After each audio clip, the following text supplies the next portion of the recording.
Si President Bongbong, mga 15%. Yeah. Ngayon lang nangyari yan, in recent history. Double digits. Yung isang taon pa lang, no? Mahigit isang taon pa lang, ay ganyan kalaki yung binaba. Lalo na, yung pinanggalingan ng pagbaba ay dun sa DNE. Yan yung mga bumoto kay President Bongbong Marcos. No? Kaya medyo wake up call. Pero kailangan din wake up call ito kay Vice President Sara Duterte dahil yung kanyang 11% na ibinaba ay bago pa sumabog itong intelligence at saka confidential fund issue. Ibig sabihin, baka sa susunod na survey, mas malaki ang ibababa niya. No? Dahil siyempre, may gestation period pa ito eh.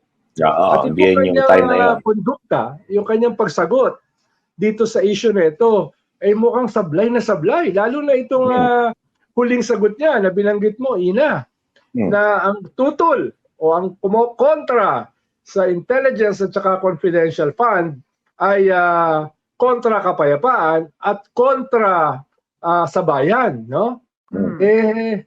Ito na yung bagong pork barrel eh. Lalo na, unprecedented yung ganyang kalaki. Pero mo, 125 million, hindi pala 19 days, 11 days. No? At saka hindi lang yon, ito ay mas malaki pa dun sa confidential fund ng Coast Guard. For 17 years. Hindi for 1 year, for 17 years. Itong ginastos ng 11 days na 125 million. Mas malaki pa sa confidential fund ng Coast Guard na ginagwardyahan yung napakalaki nating West Philippine Sea, na ang katapat ay yung pinakamalaking navy sa buong mundo. Medyo napakalaki, out of proportion naman ito, no? Kaya saktong-sakto, no? Nagkaroon ngayon ng political motive, nagkaroon ngayon ng political suasion, nagkaroon ngayon ng political support ang Kongreso para tanggalin ito sa Vice President. At galit na galit yung Vice President.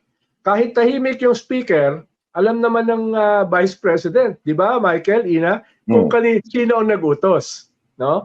At most probably, hindi naman ito gagawin ng Speaker nang walang bindis din ng Presidente, na tahimik din.